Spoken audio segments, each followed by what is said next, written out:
Senator Tulfo, you still have the floor before we recognize Senator Pimentel.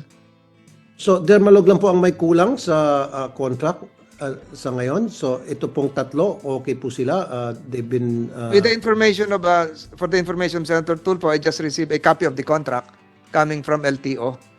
This was dated July 2016.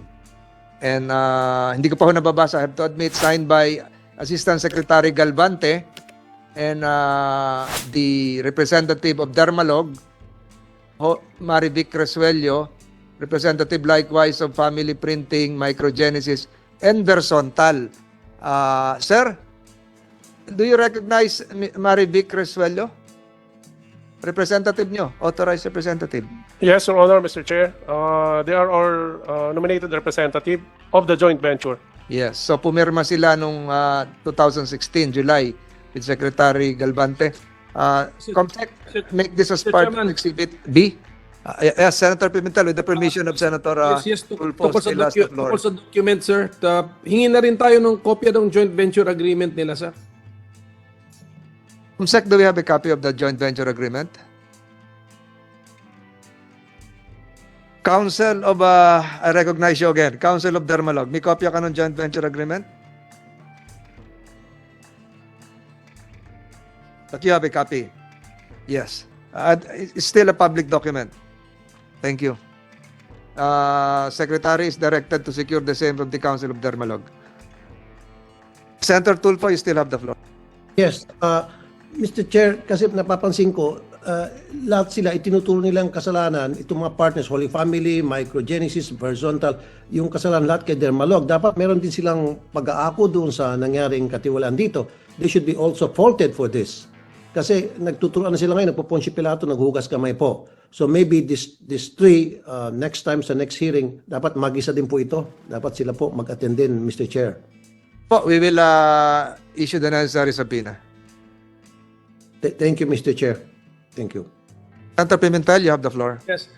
Just a few questions, Mr. Chairman, kasi medyo lumalalim na po ang hapon at meron tayong mga lakad ngayong gabi. Pero maganda po yung sharing nung resource person natin from Versontal na may mga ganyan silang kasuhan, which led me to the thought, Mr. Chairman, that this may not really be a real joint venture. Kasi kung ang isang joint venture partner ay maniningil sa kanyang partner for work done, para siya naging kontraktor nung isang ng principal na yon.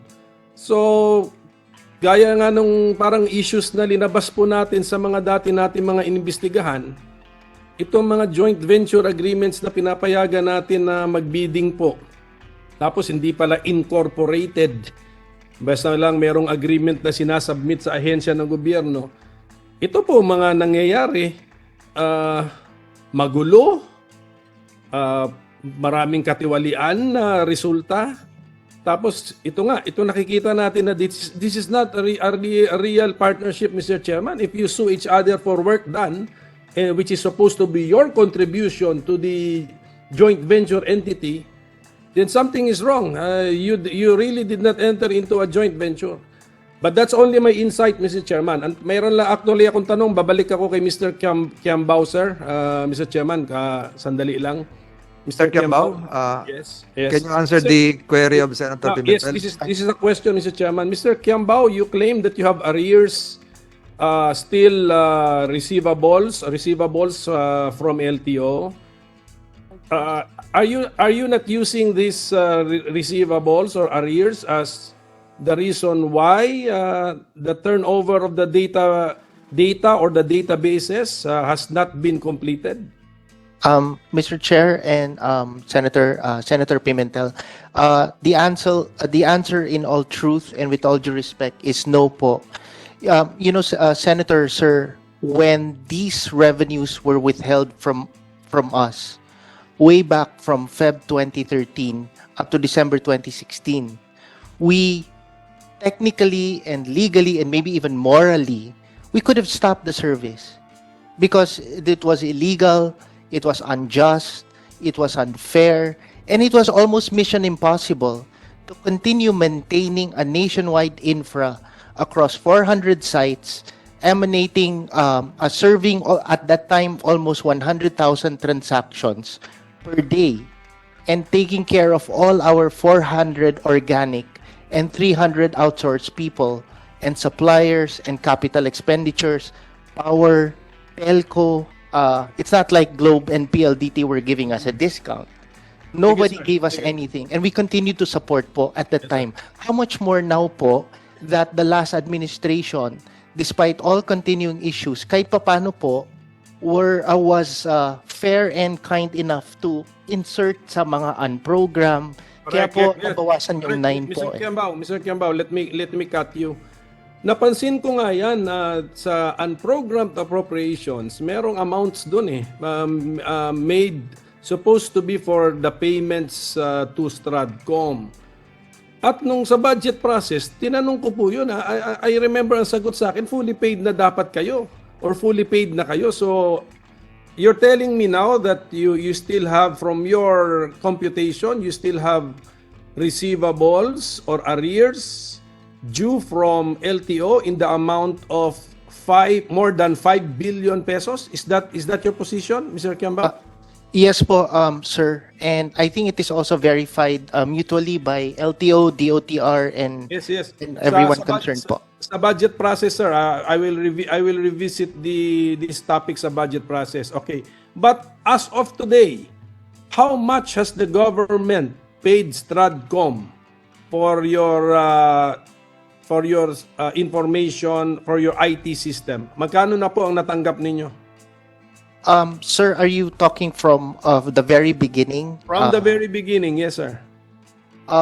I will have to get back on our financial statements, but if we talk of from the very beginning, it's also a lot, sir, because we charge based on our contract, based on a bid on a per transaction.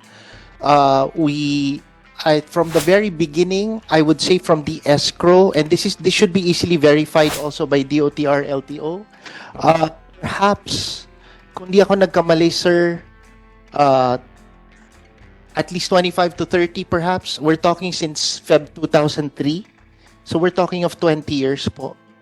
I would say maybe 30 plus perhaps from the escrow. That is what the LTO has process for us. 30 plus maybe 30 billion or so, or maybe 28 or 29. Can we get so, to you and yes, give more accurate figures po?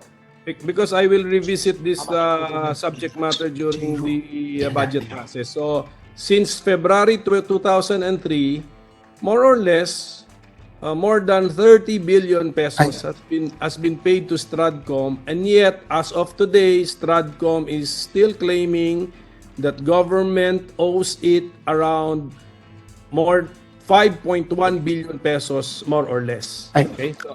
Okay. So, Sir, Mr. Chair, may I clarify it? Clarify what? The statement po about the government payment. Yes. Actually, Senator, sir, Mr. Chair, the government basically LTO processed through the escrow account, but it is actually not government money. It's not taxpayer money because we charge, as we said po, because we are a PPP project, we actually cost the National Treasury absolutely zero. So when we say that when somebody says the government paid us, it's actually the government processing it through the escrow account, which is provided very clearly in our concession agreement po, which is covered by Republic Act 6957 as amended by Republic Act 7718. So taxpayer money, we actually cost one De La Cruz absolutely zero. And that has been so for the last 20 years. Kasi yun po yung beauty of a BOT or BOO project. yes, Mr. Kiambao, the government collected and then should now remit to you the amount. So ganyan din that's also the story of the 5 billion plus pesos that you are claiming, di ba? That has been paid for by the users of the system and collected by the government through LTO and then surrendered to the general fund. Tama po ba yan? Or to the escrow account? Sir, contractually, it should go to the escrow account. Yeah, The okay. remaining 5 is part of the 9.44 that was, pardon the word po, I know there are a lot of lawyers here po, Mr. Chair and senators, but that was inappropriately diverted to the National Treasury na dapat sa escrow. That began Feb 2013. It only stopped in December 2016. Kaya po, unlike our contractual fees for the past 20 years, ito lang po ang nire-request from the National Treasury. Kasi ito lang po ang wrongly diverted into the National Treasury. Then, way back in Feb 2013 up to December 2016. But it stopped in December 2016, sir. From beginning December 2016 onwards, it began to be remitted properly, contractually, and lawfully back into the escrow account. So what we are collecting for is the period between Feb 2013 and December 2016. Yun lang po yung erroneous act at that time po. Okay, so I will have anyway, Mr. Kiambao and Mr. Chairman, we can always revisit this during the budget process. This claim of Stratcom, because I have noticed that for how many years nandyan po yan sa unprogrammed appropriations. Mr. Kiambao, for 2023, meron din po no sa unprogrammed appropriations? Yes, sir. We again thank the government for the partial collections of 2019 and 2021.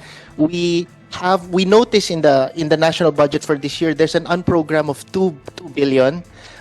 We hope to collect it kasi tama lang naman po, and it's really for a previous old period. We recall that the government, DOTR, LTO, they were also nice and kind enough to put a 1.8 in 2017, but that was never released. There was also a 2 billion unprogram in 2018, but that was never released. Siguro for other priorities of government. And then 2019, yun lang po partial release. Tapos pagdating ng 2020, as understandable by anyone, nagka-COVID, di ba po? And I think our people really, talagang it was a very difficult time and we had to prioritize giving food to our people, so we respect government for that. So hopefully lang this year, talagang makaka-release. Kasi, Final question, Mr. Chairman, on that matter. Pag mabayaran yung 2 billion, that would now be charged to the 5.1 billion that you are claiming. Tama po? To be just very clear about this. yes po, it is now 5.15. If we deduct 2, we'll just have 3.15. Sana po, kasi if we reach next year, more than a decade na since it began in Feb 2013, at medyo hirap po eh. With all due respect to everyone and to even our German counterparts, again po, with all due respect, di ba masakit po? We've been serving for 2 decades and we've had revenues unlawfully withheld. I wish we are the ones receiving advance payments, but that is not the case. And yet here we are still in service. So yun lang po. Thank you po, Senator. Thank you, Mr. Chair. So, Mr. Chairman, at least yung time na nabigay natin sa subject matter na ito, hindi po ito masasayang at magagamit na po natin yung exchanges natin dito sa budget process po natin. So, thank you, Mr. Chairman. Thank you to our resource persons.